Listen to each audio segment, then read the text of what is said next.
finally, Europe, where America's defense commitments will continue to play a major role in her foreign policy, whoever wins the presidency. Through NATO, the North Atlantic Treaty Organization, America has been taking part in some important war games recently. They began in West Germany, in the region of Hessen.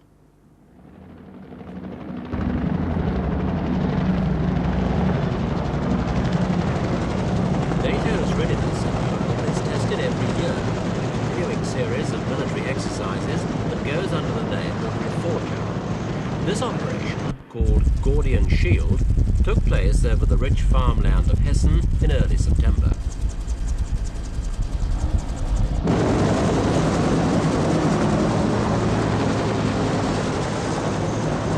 Reforger's permanent mission is to improve America's ability to speed men and weapons across the Atlantic and into a European theatre of war. The more quickly it can be done, the fewer American troops need to be actually stationed in Europe.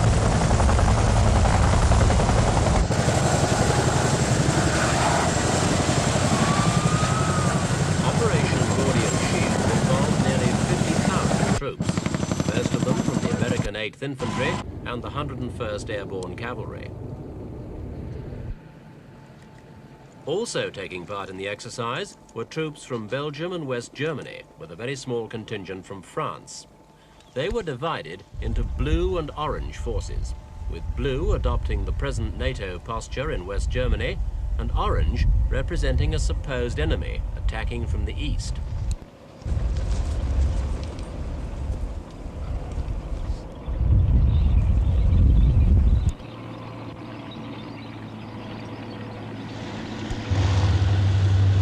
Earlier this year, a Belgian NATO general reported that an enemy could reach the Rhine within 48 hours. That claim was later denied by NATO's military supremo, General Haig.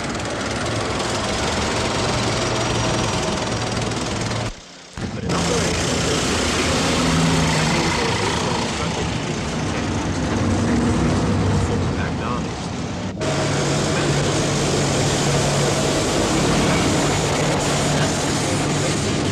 Based on greater manpower and above all on speed.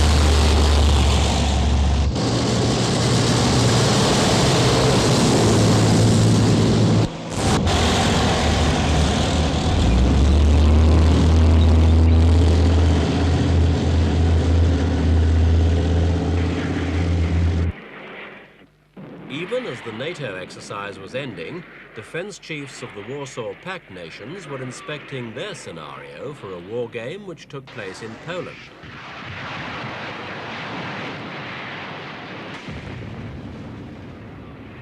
Missiles and advanced jet fighters. That's the defense picture the communist bloc now presents, and it's one that's worrying Western defense chiefs more and more. In the past, the communists were always ahead on manpower, but behind on advanced weaponry. That's still true, but only just. And in several important areas of war technology, the Warsaw Pact nations are now equaling the West. This kind of advance, together with the discipline with which the communist armies are integrated with each other, poses a big challenge for Western defense chiefs. Their answer at the moment is simply more and bigger war games. One of the biggest so far has just ended in Namsos Fjord in Norway.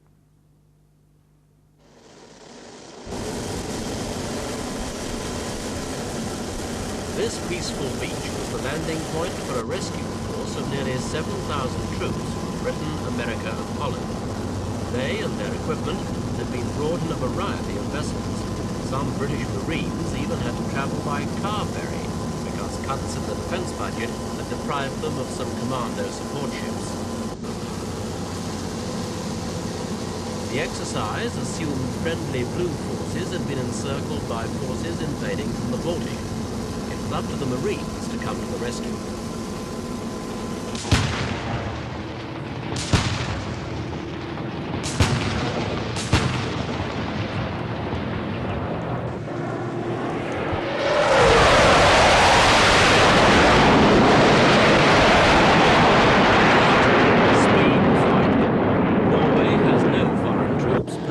stationed there, so one of the key objectives was to find out how quickly the country could be reinforced against invaders, who would probably have a free run to the coast before meeting any counterattack.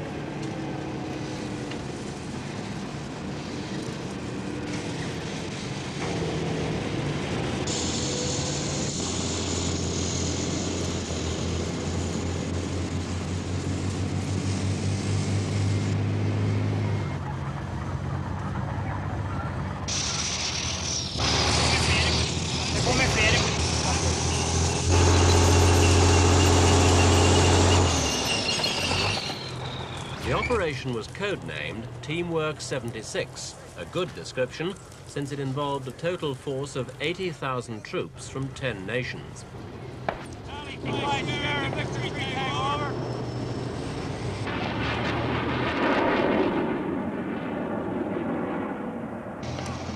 One of NATO's major problems is what the planners call interoperability.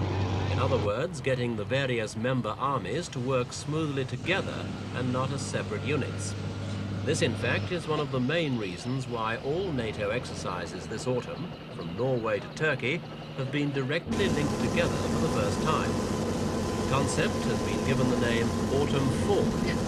NATO's Supremo, General Haig, insists it's not an exercise in saber-rattling, but in finding out what NATO does wrong. Roger, carriers coming in The main strike support for Operation Teamwork came from the John F. Kennedy, the 61,000-ton American aircraft carrier. The exercise involved more than 200 other ships, 30 submarines, and 300 aircraft from the NATO countries. Exercises like this are vital if the routines and skills learned at ship level are to be extended within an international fleet.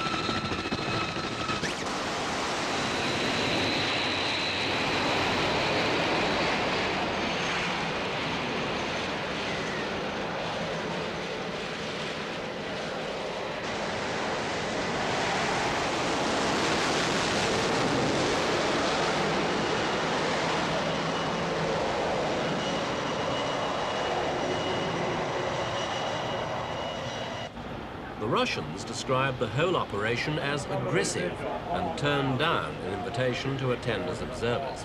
But they did send several ships to watch what was happening from a distance.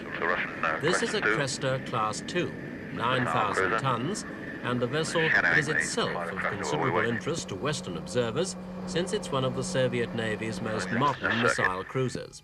Looks like it probably. One of those turning left towards us. Okay, let's go. Over the last few years, the West has watched Soviet naval strength increase enormously. Western experts estimate that the Soviet Navy now has 246 main surface ships and some 390 submarines. So the question that's now being asked with increasing concern is, can the NATO powers still deal effectively with any major Soviet threat? For example, are we still, is NATO still to the man able in to deal charge of the effectively John F. with Kennedy, Rear a major Admiral Russian John threat? Dixon. Of course, this is of great concern to us, that adverse trends we see in the total naval strength of the NATO countries versus the Soviet Union. The Supreme Allied Commander in the Atlantic, Admiral Kidd, has recently stated that yes, he thinks NATO can deal with the threat in any one place at a particular time. However, we can't deal with more than one threat in different places due to the difference in missions. We have a protective role, and he has an interdiction role, and it takes more people to protect than it does to interdict. So at the moment, comparatively, would you say that NATO is not in a strong position? Well, you have to define that question more. If the only thing we had to do was to support the northern flank, we could be in a very strong position. We have some 300 naval units from NATO involved in this particular exercise, from 10 different nations, plus the standing Naval Force Atlantic. Now, we've seen a lot of evidence of Russian activity, intelligence activity in the area. How intense has been the Russian interest in what you've been doing? Their interest in this exercise has been about on a par with the previous exercises in this series, about 5 intelligence collector ships scattered throughout the exercise, from the southern approaches to the channel, through the North Sea and out with us. And about 3 or 4 surface combatants we expect will eventually join in surveilling the exercise. So their interest has not been any greater than it has been last year or the year before. Now, how much can they...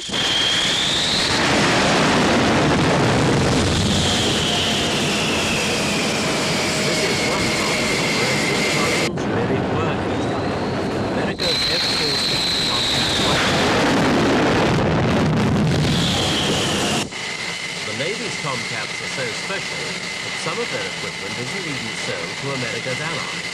These planes are safe enough, but during the exercise, one Tomcat drops off the end of the cannon, injuring three sailors.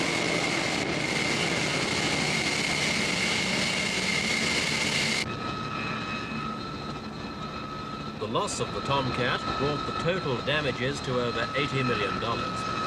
Casualties, say the planners, are virtually unavoidable in an exercise of this magnitude. And the financial burden, too, is something NATO has got to accept. Western experts believe the alliance cannot afford to lose its present technological advantage, and that, they say, means even bigger defense budgets.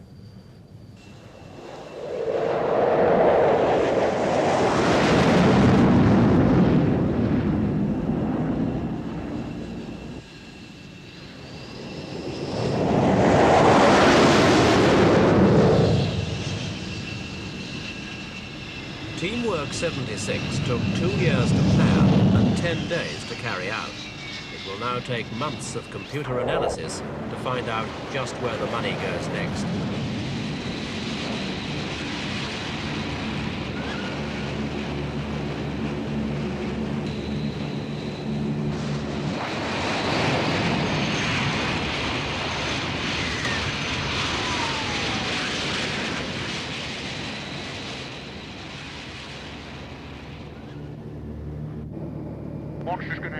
Super. Yeah, here it goes. Lovely. There he goes. He's off. And it looks like he's turning, he's coming off port. Yep, it's back port, slope.